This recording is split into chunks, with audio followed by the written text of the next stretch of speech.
Thank you, everybody, for joining us today. I'm Jordana Moerbe. I'm the Medical Care Director at Austin Pets Alive.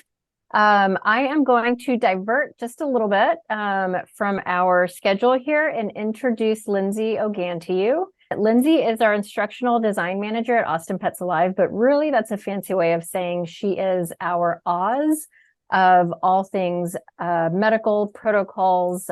She's helping us review everything that we have. And so she has all of the latest research on best practices and what we should be doing. So she is my Oz that I go to. So we figured why not just have her take part in this webinar. Lindsay.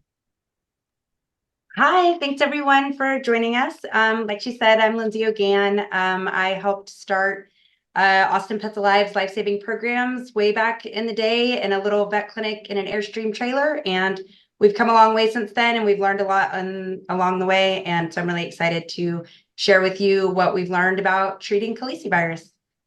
Thanks, Lindsay. My name is Monica Tarrant, and I am not Oz, unfortunately.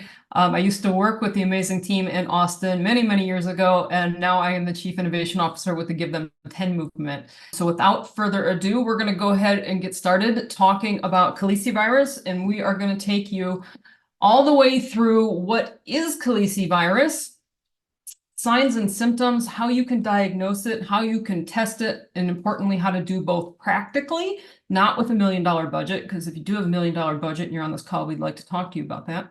We're going to talk about how calici is spread, how to treat it, how to support them, how to move them out to foster when possible, and importantly, how to clear them and move them through the process and get them adopted.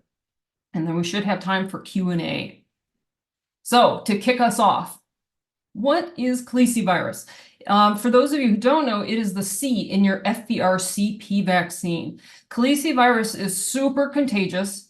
It causes respiratory and oral disease in both wild and domestic cats. So even your big cats can get it. It's actually a version of the human norovirus. However, you cannot get it. Dogs cannot get it. Other species cannot get calicivirus. Cats only. It's also super, super common, which is why we are in part doing this webinar, because we keep getting more and more questions about calicivirus and how to handle it. So super common. In fact, it's really underdiagnosed. There's some research out there that suggests that up to half of the URI that we see could actually be from feline calicivirus. It's super treatable is the good news. The good news is you can treat it. Treatment is effective. It works. These cats can go on to have a perfectly lovely normal life. The bad news is it's a big pain to do so, right? And we'll take you through how to hopefully minimize some of those struggles for you. So how is calicivirus spread? We know that 25 to 40% of cats in shelters and catteries may be carriers of it. So this is super common. Transmission is both through fomite and aerosol spray. So it's pretty much the worst of both worlds. Direct contact with saliva, all the mucuses, all the discharge that cats get. Also through urine and feces, though lesser so. It is also spread like fomite. So that means I touch my hands to the calicivirus and my hands touch the wall. The calici is now on the wall, and it can be spread through direct contact. That also means from cat to cat, they can rub each other and spread calici that way. Playing footsies through ISO kennels, they can spread calici that way. So both aerosol and fomite transmission for calicivirus. One of the things that Austin Pets Alive taught me was their mantra at the time is that we treat calici like parvo, meaning that beware the fomite, right? You can track it on your shoes, you can track it on your clothes, in your hair. The virus is unfortunately relatively hardy. It can survive in your environment up to a month. And it can last for 12 to 14 days after exposure is your incubation period. So there is some lag between you taking a nice cat that looks perfectly healthy and delightful, and then a week later you could have calicivirus because he or she picked it up before you ever took custody of the cat. So unfortunately, there is up to a 2-week lag in a cat that could be carrying calicivirus and then become infectious. So I get this question all the time. I get all kinds of emails from folks around the country who are insistent that we are seeing more calicivirus than ever. And is that supported by data? Here's the answer. Maybe. We have a couple things going on. First of all, when we have overcrowding, we have more calici. We know that. And so as our shelter intake numbers rise, we can expect all the icky cat diseases to increase. So maybe we're seeing more. What I actually think might be going on is we're also euthanizing a lot less cats than we were 5, 10, 15 or more years ago. When we don't automatically euthanize a cat who's sick on intake, we test them. And so we're seeing things more. There might not be more calici, but we are testing for it and identifying it more and saving more of those cats. So that may be why we think we're seeing more. But there's not data that supports that there's like rampant calici and it's increasing exponentially. There's no data on that that's available. Other than anecdotally, we know, of course, when you increase shelter population and there's overcrowding, you're going to see every feline illness and virus and disease that there is. Which cats are going to get calicivirus? I don't think it will surprise anyone on this call to say, to be told that kittens are going to get calicivirus, right? They have a naive immune system. They're unvaccinated or under-vaccinated at the time. Kittens are your prime suspects here, but plenty of adult cats do get this, especially when there is overcrowding. They're rubbing on one another. They're stressed. They're spreading all their funk and mucuses all over one another. Multi-cat environments are a prime target for calicivirus. Your unvaccinated adults are plenty susceptible to calicivirus. Anybody with a weakened immune system that's got those underlying health conditions, extra susceptible for it. Importantly, vaccinated cats could still be infected, and Lindsay's going to talk a little bit more about this on the next slide, but just because a cat is vaccinated does not make him or her 100% immune to calicivirus. Okay, Lindsay, you're up. Okay, so like Monica said, the C in the FVRCP is calicivirus. So that's the good news. It's in your regular vaccinations. The bad news is that it's pretty protective, but it's not perfect. If you think about the flu vaccine or the flu virus in humans, it's a lot like that. So calici out in the wild, it mutates often. And so the vaccine can't prevent against all of those mutated strains all of the time. So vaccinated cats that do manage to catch calici, they're probably going to get a less severe version of it. We usually see adults that are well vaccinated. If they do come down with it, it's not a very severe infection. It's a lot more mild. So the vaccine is still really good to give, and it will prevent it a lot of the time, but it's just not 100% protective. Even cats that have previously had calicivirus and been through treatment, they still need to get their vaccines at their normal schedule to protect against the other diseases in the vaccine, like Panleuk, but also because of those viral mutations over time. And then, as always, your best defense against calici, like so much other disease that we face, is vaccinating really well. So really good protocols. Immediately at intake, no delay on receiving that FVRCP vaccine as soon as they get in the shelter. Make sure their boosters are done on time, and make sure you're vaccinating kittens all the way up to the 20-week point to make sure that they have as much immunity as possible. But just recognize that vaccinated adult cats can still catch calici. It's just hopefully not going to be quite so bad. So we're going to look at how do we diagnose calicivirus when we're in the shelter setting. So the practical diagnosis, the way that we do this at Austin Pets Alive and how we've always done it, is based on symptoms. The number one symptom you're going to hear about with calici is face or tongue ulcers. That is almost always going to be calicivirus, especially ulcers on the tongue. The big exception to that would be stomatitis, and I'm going to show you some pictures to help you be able to tell the difference. And chemical burns on the tongue is another area where a cat could get a tongue ulceration that's not calici. Other than that, if you're seeing ulcers on a cat's tongue, it's very likely that you've got calici going on. If they have upper respiratory symptoms like nasal or eye discharge and a tongue ulcer, I'm going to call that calici every time and put them in my isolation ward. If I've got a cat with a known direct exposure, so they were living in the same house as a cat that has calici, or even if they were transported in the same carrier with a cat that I know has calici, if the second they start to have any nasal discharge or eye discharge, I'm automatically going to call that calici and move them. But that's only if it's direct exposure. So not like living in the same room, but if they were directly exposed living together. The other kind of weird symptom that you'll sometimes see with calicivirus is a limp. Sometimes cats will develop a limp, and it's usually a kitten thing, and it'll be a limp that happens on multiple limbs. So today the cat was limping on the front left leg, and tomorrow it's the front right leg. And that's kind of unusual, right? An injury is not going to change legs like that. So when I've got kittens that are limping, we're going to always check them for a fever. If they have a fever and they're limping, that can usually be calicivirus. Or if they're limping, I'm going to check for tongue ulcers or upper respiratory signs. And a lot of times that's going to also indicate calicivirus to me. So anyone who's got these symptoms, these are the ones that are going to go into an isolation ward and treat. We're usually going to err on the side of moving them in there and isolating them rather than leaving them in a cattery and waiting to see, because it is so contagious. We don't want to see it spread all over our shelter. So if you want to move on, Monica, we've got a trigger warning here because I'm going to show you some photos of what the calicivirus symptoms are going to look like. And this is a pretty miserable disease, and the symptoms are pretty not happy looking and kind of gross. So if that's not something you want to see, you might want to shrink your screen or look away for a little bit. Okay, so if you want to move on. Okay, so these are all different cats that had calici that we treated. The one on the left you can see is a pretty young neonatal kitten that got it, so they can get this pretty young. One of the things that I wanted to point out with this center picture that is kind of a weird but really indicative symptom that they sometimes get is this nose crust that happens on the very top of their nose. And I mean, obviously this cat, if you look at it and its whole entire front of its face is ulcerated, like that's pretty obviously a problem. But sometimes the cats will get the top of the nose crust first before the other ulcers develop.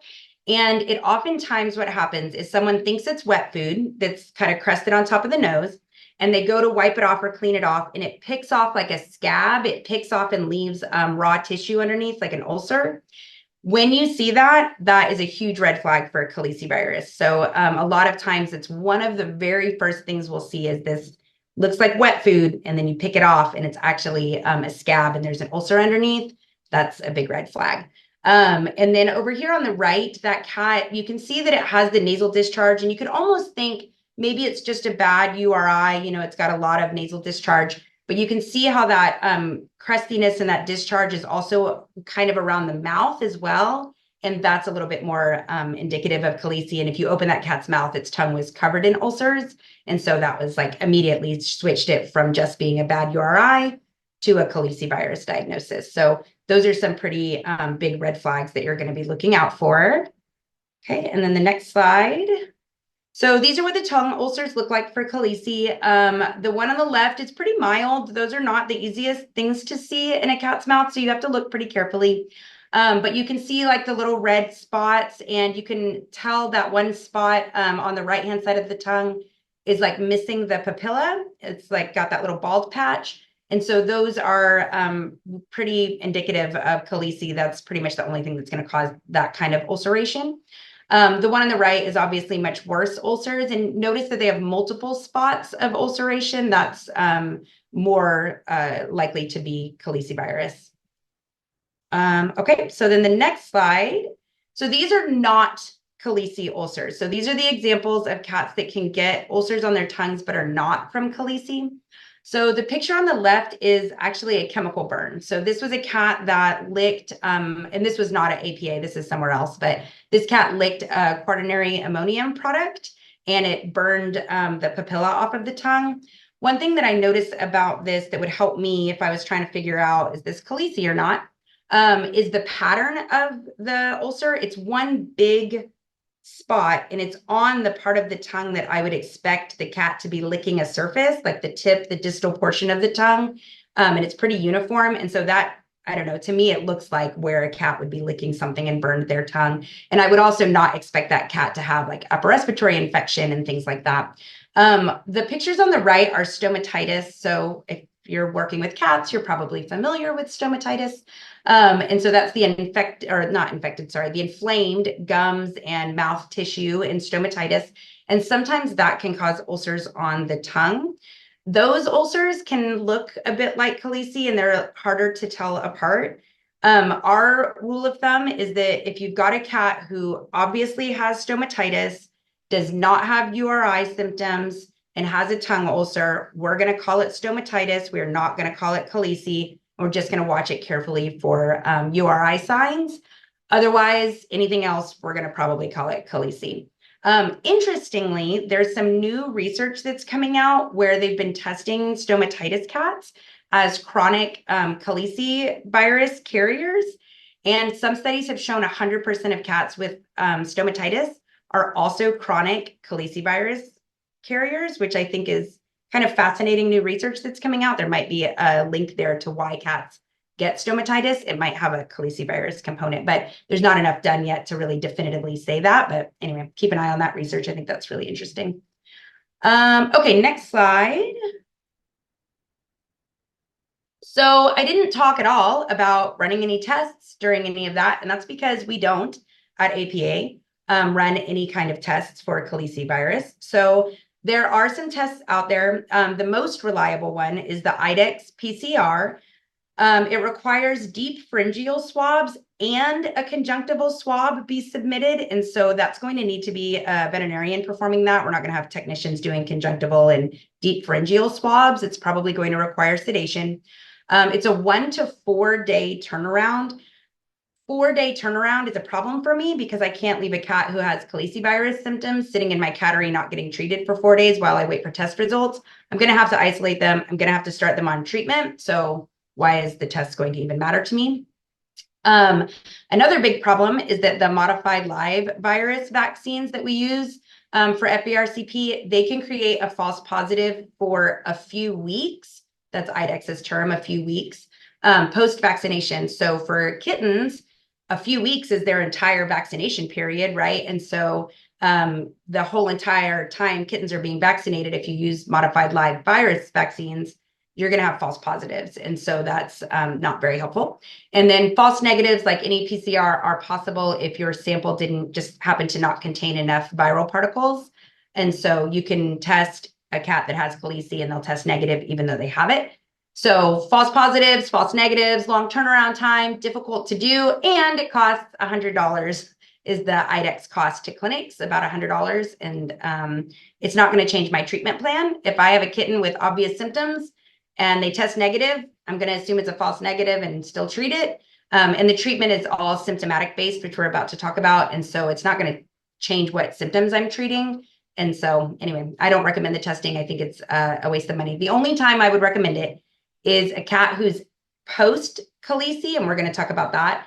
If an adopter is wanting to adopt them and they're really worried that they might still be shedding the virus, the test could help with that. If an adopter wanted to pay to get them tested to see if they're still shedding the virus to, protect their cats at home or something, that might be an option. Or if I had a cat that was really hard to adopt out and an adopter really wanted them but was really worried about their shedding, then maybe the test for that. But that would maybe be the only time it's indicated in my world.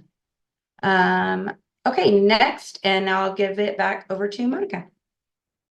So next up is something that strikes fear into everyone's heart. And we get a lot of questions about this of, is this virulent calici? What is virulent calici? Do I have a virulent outbreak on my hands? And in short, very likely you do not.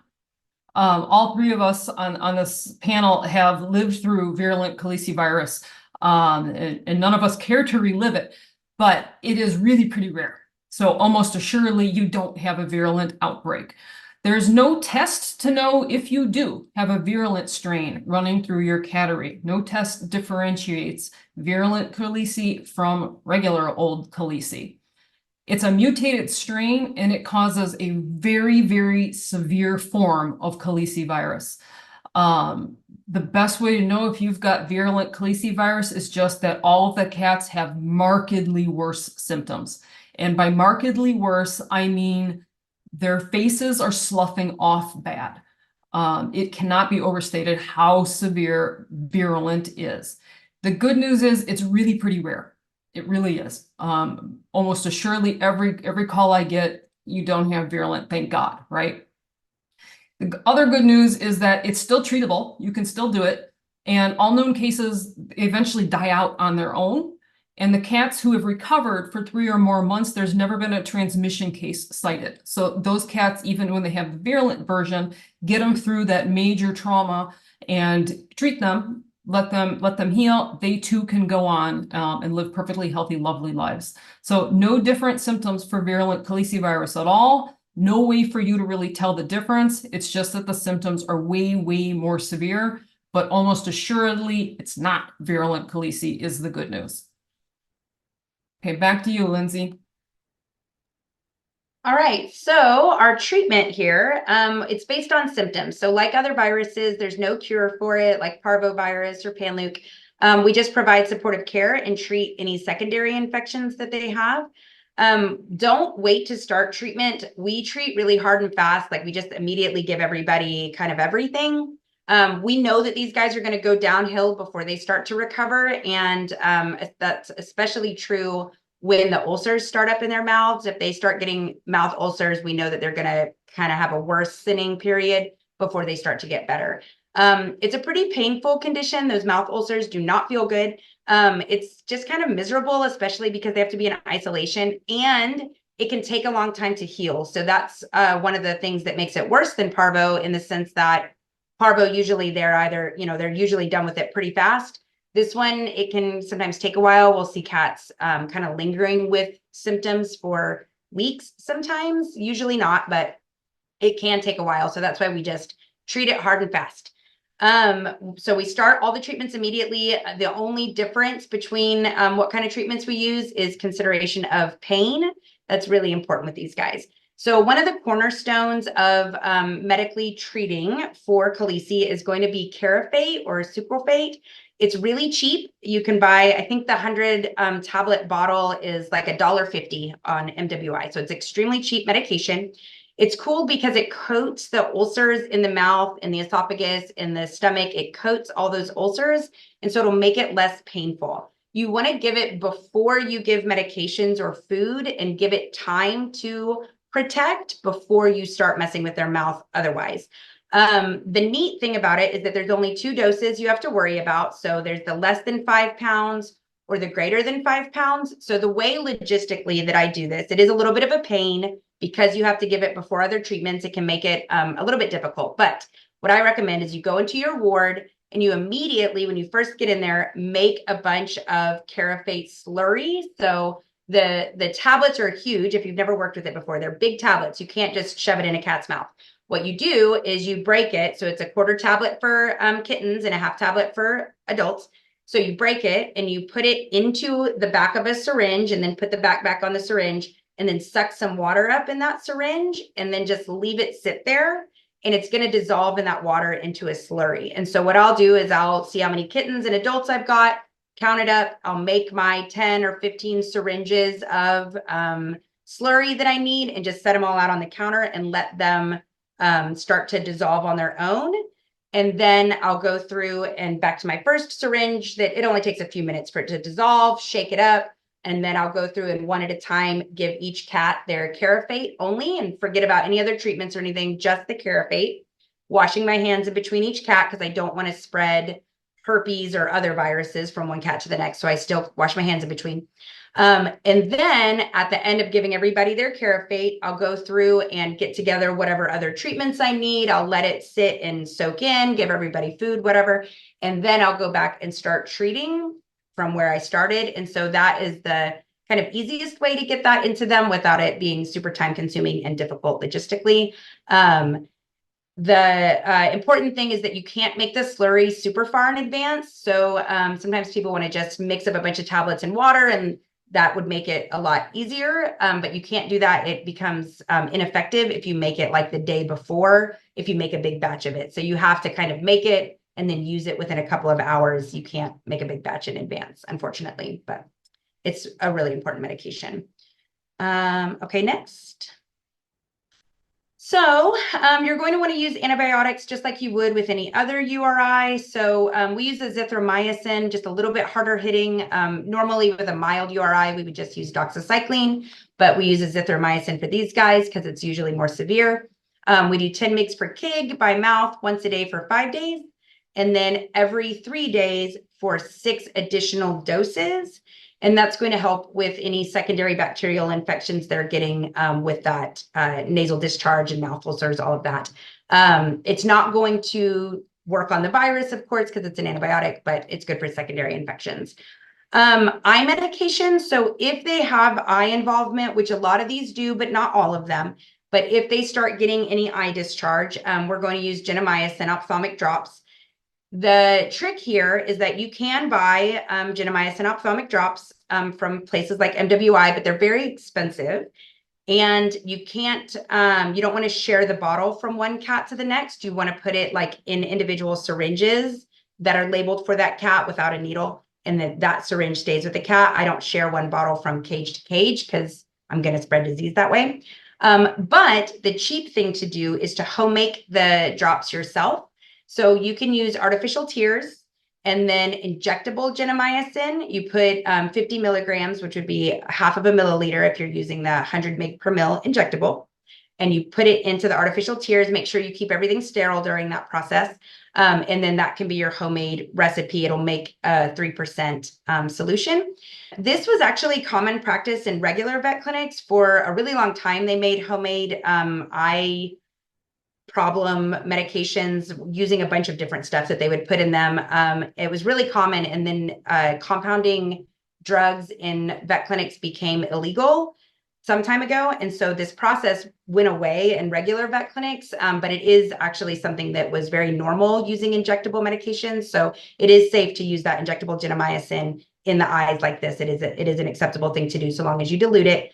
And so long as you're not like selling this to a client, that's when it would become a problem legally, like most of the things we do. But it is okay for you to do this and use it in-house. It is a legal thing to do.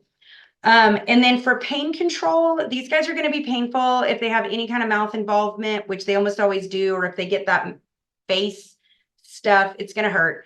Gabapentin is awesome. We love it. It's affordable. We take the tablets and crush them up and turn them into a compounded liquid. That's the cheap way to do it. Again, you can do that so long as you're not like selling that to an owned animal. Gabapentin is cool too because it actually has some properties to treat anxiety. It can actually help with anxiety as well as pain. So I like it a lot for these cats because, you know, they're filled with anxiety. And then we use buprenorphine if they have, you know, pretty good ulcers going and they're pretty painful. The biggest way to know how painful they are they drooling a bunch? Sometimes these guys are like just waterfalls of drool. If they're pawing at their mouth, obviously, and then if they stop eating, it could be a sign it's because their mouth hurts.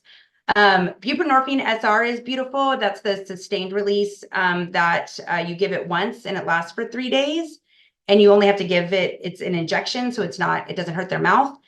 So we love that. It's a controlled substance. It requires a veterinarian, so it's not always possible. You can do buprenorphine oral if you need to, but you have to give it more often. And again, that mouth pain is a problem. So I prefer the injection SR if you've got it available. Okay, next. So one of your biggest problems here is that they don't want to eat. Their mouths hurt and they don't want to eat. You can try mirtazapine if they're not eating. The tablets, I'm a big fan with these guys of minimizing how much I'm putting things in their mouth. So I will crush up any of their medications and mix it with the Zithromax that I have to give orally and give it all at once in one dose. Or there is transdermal mirtazapine that you rub on the ears. It's expensive, but that would avoid having to mess with their mouths at all. Sub-Q fluids, I think, are super important when you've got any cat that's anorexic. They're going to be dehydrated. These guys, the nasal discharge and the goop that they're producing, the more dehydrated they are, the more thick those secretions are. And that makes it worse. It sticks worse. It makes them more congested. It's harder for them to sneeze it out and get it off of their faces.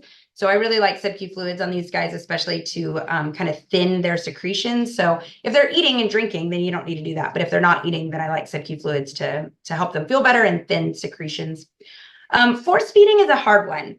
So offer them gruel, offer them meat-based baby food, right? Single ingredient meat-based baby foods. Offer them AD. If you've got a kitten, you're going to have to force feed it if you've got an anorexic kitten because you don't want fading kitten syndrome. You don't want hypoglycemia. You know, if you've got a 2-pound, 1-pound Calisi kitten, you're going to have to force feed it. Adults, I'm a little bit more hesitant on than normal because their mouths hurt so bad and that stress can just be such a problem. I will usually let them go a little bit more than I normally would with not eating, maybe up to about 72 hours of not eating. That's kind of pushing it, before I start force feeding them because I know how painful it is. So I'm going to try my, Buprenex. I'm going to try my Carafate. I'm going to try offering them lots of foods and trying to get them to eat before I really force feed adults because I know it's not going to feel good. But eventually, if they're 3 days of not eating, you may have to start force feeding them. And then, of course, supportive care, all the same things you would do for a severe URI. So nebulizing, if they're congested, is magical. It's amazing. Make sure your nebulizer is dedicated to your Calicivirus ward. Do not take a nebulizer that's been used on a Calicivirus cat and go use it on other cats, because that's a great way to spread disease. Little noses, saline drops can be nice for nasal congestion, so long as you don't have like open sores that are really painful. Obviously, just kind of general, like keeping their little faces clean, wiping their eyes, warm compresses, be really gentle. That stuff hurts, but also if it's just a giant bunch of crust and they can't open up their mouths or their noses aren't open, that's a problem for them. So try to keep their faces clean. Foster care, like everything, is better than living on site with this, but you do have to warn your fosters that they should have either no cats in the home or only adult well-vaccinated cats. And I would still warn them that even an adult well-vaccinated cat can catch calicivirus. I gave my personal cat Calici with a foster I had. She got over it really fast. It was no big deal. She's well vaccinated. I didn't have to treat her. It was super mild, but it is a risk. So I do warn people that it's possible. All right. And the next slide, back to Monica. So I didn't put this in the slide deck, but Lindsay mentioning foster reminded me that we should have put it in the slide deck. You know who is a wonderful source of finding great, perfectly safe fosters for your Calicivirus cats? You know who you go ask? I learned this in Austin. You ask the dog team. You ask the dog fosters, will you please foster this sick Calicivirus cat? Because if they have no cats in the home and only dogs, their dogs are perfectly safe. So pro tip, hit up your dog fosters when you are looking for Calicivirus fosters. So Lindsay talked a whole bunch about the medical care that these guys require, and it's extensive. No joke, it is expensive and it's not cheap. And honestly, it's just time consuming and it's kind of, it's a long slog. It really is. So supportive care is really paramount here though, because as Lindsay said, there's really no beating the virus. The virus has to run its course and get out. And back in Austin in the pan-leukopenia ward, the mantra was always heat and feed, especially when you've got kittens. And that's really what we're doing here in addition to the medical care, the actual drugs. There's a great deal of supportive care that's required. They need heat and they need to be fed. Make sure that they're eating like Lindsay talked about. These cats feel terrible. I can't overestimate or over-explain how badly these guys feel. It just feels like junk. And you can see the ulcers in their mouth, but you can't see all the ones that are also down their esophagus and into their stomach and intestines, right? This feels bad. They also can have joint inflammation. It can be painful. So I like to give these guys heat, give them an option, of course, to get off the heat, but just like you, when you've got achy joints and you have the flu, give them a snuggle safe or some sort of heat source. So that helps relieve the joint inflammation a bunch. Their eyes are itchy and filled with mucus, like Lindsay talked about, just gentle, warm compresses, eye cloths, baby wipes, anything that just helps comfort them. When Lindsay and I were going through this presentation, building it, we both said, like, they need chicken soup therapy, really. When you have the flu and you feel like junk, that's exactly what these cats want. Comfort care, husbandry. They really just need extra comfort and care to get them through it. So like Lindsay said, move them to appropriate foster care whenever humanly possible. It's going to minimize their stress so much, which we know is paramount to cat health, is minimizing their stress. They can absolutely go to foster care with the appropriate household. So again, your neonate fosters are not your Calicivirus homes. Those with well-vaccinated adult cats. If you are a foster who has been trained on what fomites mean and how to keep a cat isolated, and you've got well-vaccinated adult cats at home, you can absolutely send these cats to foster. Their recovery is going to speed up quite a bit. They're going to feel much better. They will lose all that stress of being in the shelter, and all of that is going to help them feel better and help the Calicivirus resolve sooner. So Chicken soup therapy is super, super important here, in addition to the really robust medical protocols and drugs that we are throwing at them. The supportive care is super important. And if you've got a team who's handling your ISO wards at your shelter, or your cattery, who's dedicated to the Calicivirus cats, it's really time consuming. So plan for that. Really time consuming. Like Lindsay said, you got to go give the sucralfate ahead of time, and you wait, and then you're making slurries for everyone who doesn't want to eat, and then you're syringe feeding and fluids. And another note, and Lindsay, you're welcome, please comment on this. I love giving B12 to anybody who's sick in their sub-Q fluids. I'm a huge fan of B12, and that's completely my anecdotal evidence that at any time I feel junky, I love B12, B vitamins, and so I love adding those in too. But okay, we're going to turn it back over to Lindsay. We're going to talk about what to do with exposed cats. Yeah, and that's true. We do use B12 in a lot of neonatal protocols. And so neonatal Calicivirus kittens probably do end up getting some B12 in their fluids most of the time. Okay, so let's talk about exposed cats that are asymptomatic. So there's direct exposure and then indirect exposure. So direct exposure would mean like direct contact. So they were in the same foster home together, like living together in the same foster home, or maybe they were transported in the same carrier from the shelter together, or that kind of direct exposure. Or maybe if they were in a group room in a cattery, that's the worst when that happens, but it does. That would be direct exposure. Those cats, if possible, the perfect world would be to isolate them, not in your ISO, not in your Calicivirus ward, because they might not ever catch it and you don't want to give it to them. But the perfect world would be to have somewhere separate to put them. So an office, maybe, a foster home, of course, would be amazing. Somewhere where they're away from the healthy cats and away from the Calicivirus cats. But I know that's not always possible. So sometimes just leaving them in a single enclosure is the best you can do, and just putting signage up and warning everybody. Those cats need to be monitored for 7 days. Check them every single day for ulcers, eye discharge, nose discharge, limping, that kind of thing. If they break with any symptom at all, just opaque nasal discharge, just opaque eye discharge, any one symptom, they're going to the ward. I'm just going to assume they caught it because it's so contagious. So that's direct exposure cats. You have to be pretty strict and careful with those guys because there's a high probability they're going to get it. So the ones that were indirect contact. So let's say you've got a cattery and there are cage banks, and they lived next door to each other, but they never had direct contact with each other. We call that indirect exposure. So there's a good chance that an adoption counselor might have spread something from one cage to the next, but it's not a guarantee. They didn't have any direct exposure. Those cats, we still check them once a day for 7 days for any symptoms at all, but those ones we don't move to an isolation area. So we let them stay in the cattery. We have signage. We have actually an adoption form. We don't remove them from adoptions. We have a little addendum that we'll share at the end that warns adopters, hey, this guy had indirect exposure. He might break with it. Here's what to watch for. Here's what to do if you see something. But we don't move the indirect exposure. So we're not going to lock down our entire cattery or do anything dramatic like that. The one exception to that is if you end up with an outbreak. So let's say you've got your cattery and you've got your one cat moves out, and then 2 days later, somebody else suddenly has tongue ulcers, and 2 days later, another cat's got some ulcers.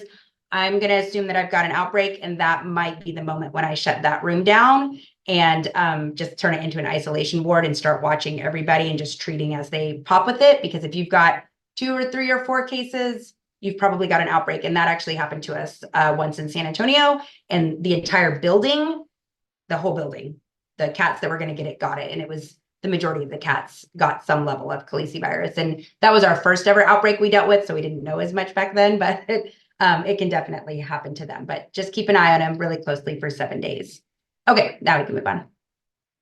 So we highly recommend, if you are treating calicivirus, that you have an isolation ward. It might not need to be open year round. Right now at APA, as of yesterday, we did not have any Calicivirus. I haven't checked today, but we didn't have anybody in the isolation ward. It was empty. And so that's why that picture on the right, everything's empty. But we do have, it's a really small room. It doesn't have to be a ton of space, but it is a room where when we have a positive cat, we have somewhere we can isolate them. It could even be somebody's office, so long as there's not a lot of traffic coming in and out, just somewhere that you can put them to isolate them the way you would a parvo ward. Parvo, we have to keep 24/7, 365 days because there's always parvo, but Calicivirus comes and goes. So we pop up these wards when we need them. It's not very likely that you're spreading a lot of diseases through aerosolizing with cats as much as we maybe once thought. It's maybe not happening as much because their lungs are so small. So we used to do more of the isolation in the cages to the left with like the glass fronts, and so that they can't spread it through respiratory droplets. But now we have gone back to using more of the cages with the bars because they're not spreading a ton of disease by sneezing it out like we thought it was. It's not as bad as we once thought.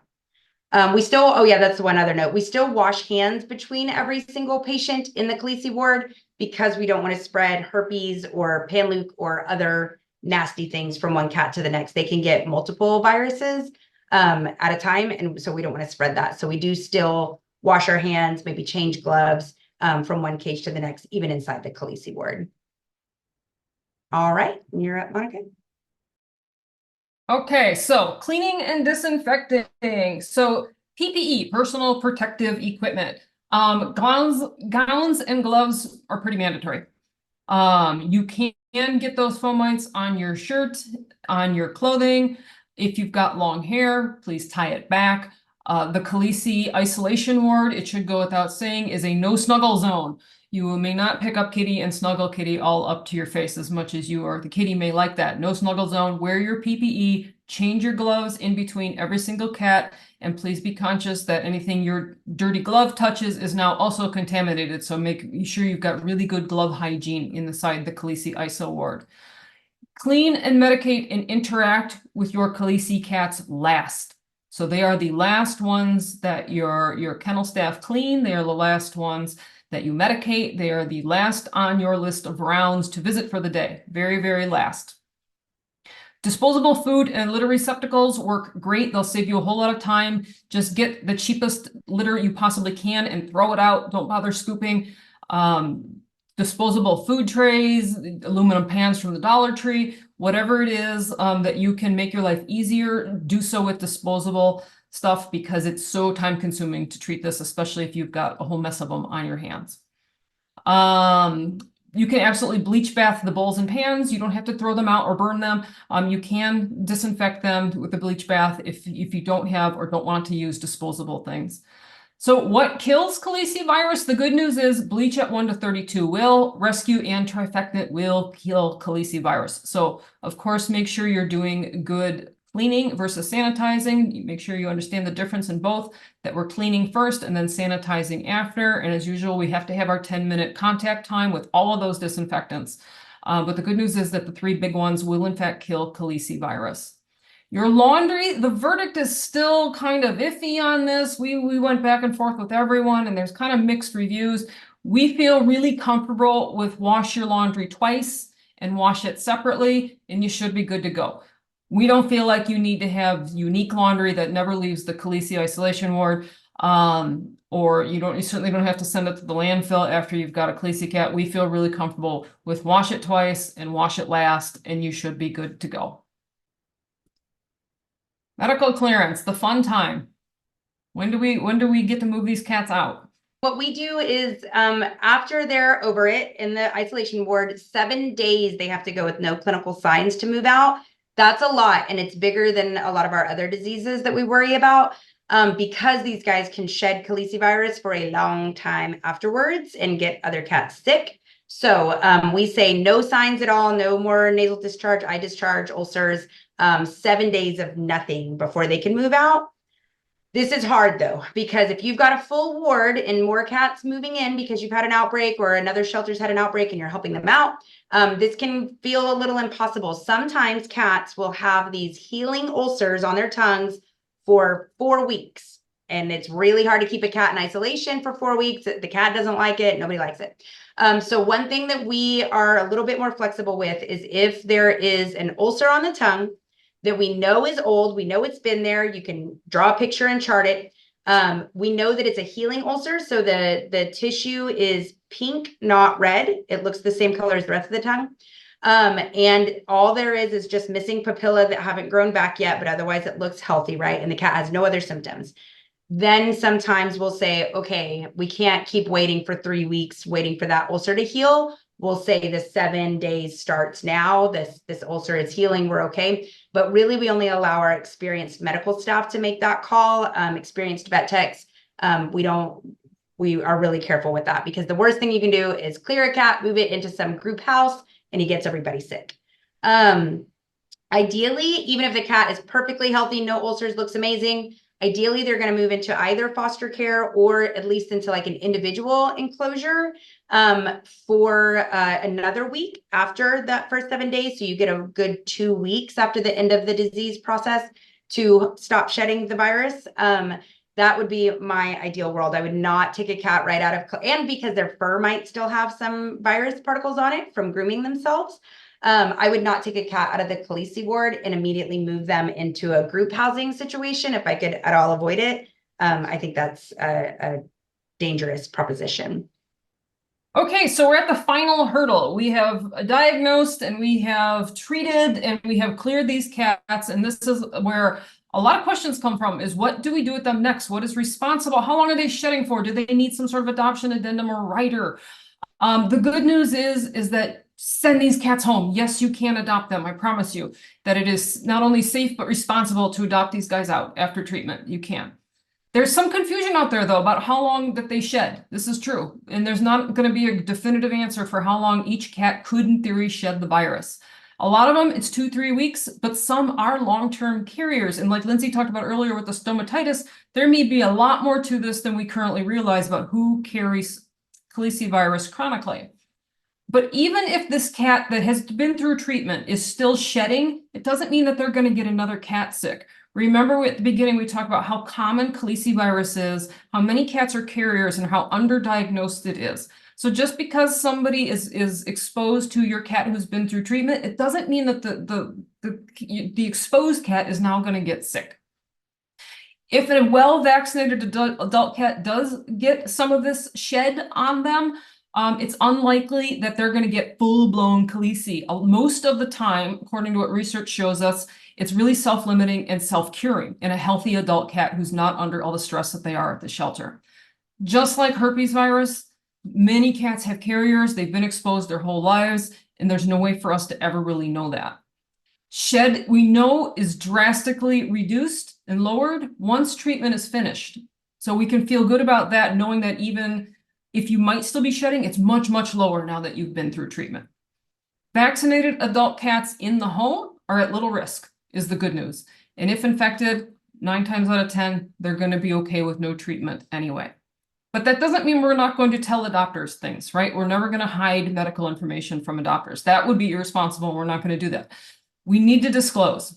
My motto with adoptions has always been, if I know it, so do my adopters. I'm going to disclose, and I'm going to adopt to low-risk homes. So that means if you, again, you want to adopt a neonate and a cat who just cleared calici, I don't think I'm going to go ahead and do that. If you foster neonates, maybe not so much, right? But if you are the average adopter and you've got a well-vaccinated adult cat at home, you're really pretty low risk. That said, here is a great QR code. You guys can scan this and pull up this document from Austin Pets Alive. This is the adoption addendum that they use for adopting a cat who has been treated with calicivirus, for calicivirus. It runs you through it. It says that, hey, we've talked to you at length about calicivirus, what you can do to minimize, what things to watch for, if any. We don't think there's going to be any problem, but we have disclosed this to you. We're going to be here to walk you through it. If you have any questions or concerns, here's what to watch for. And on this link, it will also go through if you are adopting out a cat who was just exposed, but was never tested or treated for calicivirus. On this page at this QR code is that adoption addendum as well, just for exposed cats. So this is a really good resource. Again, scan the QR code, or we're going to put it in the Maddie's pet forum for you in case you don't have your phone handy to pull up this right now. So we have run through the gamut of our slide deck just in time, and I see that we've got like 23 questions or so. So I'm going to stop sharing that, and we're going to turn it over to our Q&A section now. And I think Jordana has been managing our questions. So While we do that, though, I wanted to first take the opportunity to thank Maddie's for hosting and promoting this event and continually emphasizing and prioritizing life-saving feline resources for all of us. So thank you to Maddie's Fund from Jordana and Lindsay and I. Reminder that any questions that we don't get to in the next 10 or so minutes, please pop over to Maddie's Pet Forum. The three of us will be happy to answer any questions that are still lingering. And one more plug. If you just can't get enough cat content and you want to learn about all the viruses and all the diseases and all the fun things that make cats cats, please check out the Feline Life-Saving Curriculum that is available for free on demand at Maddie's Fund. We've got courses on leukemia, on Panluke, on behavior, on adoptions, on marketing, you name it. If you also just can't get enough of listening to me talk, that is your place to go. So with that, what questions have you guys come up with for us? I think we've answered most of them in the chat. There was one that I wanted to bring up, a question: how do you differentiate between eosinophilic granuloma? I think it's the upper respiratory, right? These cats are usually also going to have an upper respiratory infection or are going to be limping, having that alternating leg lameness. But do you guys have anything else you want to add to that? I mean, I agree. Yeah, I think that those URI signs are always like the most typical part, that nasal discharge, some eye discharge, something like that. And I feel like the tongue ulcers, this is silly, but they just have a look to them. Like there's something about it after you've seen enough cat mouths that you're just like, oh no. And also looking at their history, right? So are they a recent intake to your shelter? Did they come from a shelter where they might have been exposed or that had bad vaccination history? Are they have they been in your shelter for a long time and you're not having an outbreak? That's less likely, right? So look at the chance that they were exposed to. That's a big thing to help you identify it. Another question that just came up was, is the fatality rate in kittens higher than with adult cats? I mean, we don't see a lot of fatality. It does happen. No, we don't see a lot of fatality, which is great. Even when we had Virulent come through Austin, we didn't lose a single cat, which was really something to be said, because this was like 10 years ago and we were winging it as we went. But fatality is, with good treatment and husbandry, fatality is not high if you act quick and aggressively with Calicivirus. So I can't recall losing many, if any, kittens at all. Even unsocialized community cats we treated and they pulled through okay. I don't feel like we lost more kittens. I mean, frankly, we lost so few Calicivirus cats to begin with. I would say in general, kittens are much less hardy. But that said, they pull through treatment really well too, I feel like. I think, and with the outbreak I managed in San Antonio, our neonatal ward was involved. Our entire ward was in that same building. So it got hit just as hard. And so the neonates, we did lose, a fair amount of those. I would say, less than maybe 5 or 4 weeks old. Those ones, it's harder. But I think the husbandry care is almost the most important part, the warmth and the feeding and making sure they're not getting hypoglycemic. I think that's going to be your biggest thing that might cause a fatality, is just lack of that husbandry more than anything else. Eat and feed. Monica, we do have a question for you. How were unsocialized community cats treated?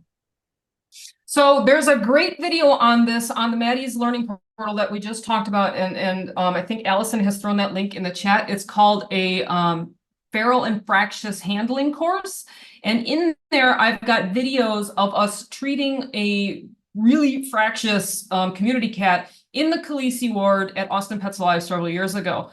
The good news is that these cats feel like such junk that they will let you force feed them. And so I can't remember the cat's name in the video, but like, we're syringe feeding him. He's getting his zith. Here's his sub-Q fluids. And, so there's video of how you can do that. They feel so badly that they will let you treat them. And when they start not letting you treat them, they're feeling better and the treatment is working. So caveat with that too, just because the unsocial cat, the cat that you think is feral, is letting you treat him when he has Calicivirus, don't trust him, because he just feels that bad. He's letting you. So you absolutely can. They get the same exact treatment. When possible, you may have to modify a little bit so that they're getting more injectables and less oral. So you may have to modify your drugs a little bit. We may give you, we're definitely going to give you the injectable bupe instead of the oral. Anything that we can do to avoid your mouth and inject into you, we're going to do that instead. But you absolutely can still continue to syringe feed and give them the oral meds. Get your towels and get prepared and get your very cat savvy handler. And the community cats, honestly, we saw a lot of them with Calicivirus because they were the unvaccinated guys that we got a lot of the time. We had a question in the chat earlier about magic mouthwash. And I feel like if it's well tolerated, I think the biggest kicker with it is sometimes cats don't tolerate it well. But we have another question that was, what is the kitty magic cat mouthwash? And I feel like different shelters maybe have different versions of it. Ours is Carafate, lidocaine, and there's a third ingredient. I'm racking my brain. We just had a Calicivirus cat actually on it a few days ago. Monica, can you help me out here, or Lindsay? Let me do some searching. But if you guys use something, I know we literally just use this, but if you guys have a different recipe that your shelter uses, please put it in the chat because I know it varies a little bit shelter to shelter. Was there anything else that folks, I think we got a couple more minutes. We'd like to answer as much as we humanly can. Oh, somebody put it in the chat. Jordana, is it Benadryl and Maalox? Maalox is definitely an ingredient. I know we've used that before. We haven't used Benadryl. But like I said, there's so many different variations of it. But it's basically a paste that you can make and you put it in the cat's mouth, and I think it just coats longer, and the lidocaine and some other medications that you add in there help with that. So it's kind of like a super paste Carafate. Another question that just appeared, I know we're just about out of time. Does calicivirus, like herpes, reappear with stress? I don't think that there's a direct correlation between like it reappearing spontaneously. It's not going to reappear spontaneously, right? The cat's not exposed to it. He's not just going to, it's not like herpes where it's going to reflare. We don't think. With the exception that anytime a cat is stressed, they're going to be way more susceptible to everything. So you may come home with some Calicivirus on your shoe and your super stressed cat might be more susceptible. But I've not seen anything which is like a flare-up of Calicivirus because I'm stressed. Yeah, I would agree with that. I don't see it the way you do with herpes. I think that there's maybe that stomatitis link, like maybe that's kind of a, flare up, but you don't see just like a whole other batch of them looking like a Calicivirus cat and having all the symptoms in cats later in life. I haven't seen that ever. Prednisolone was our missing third ingredient.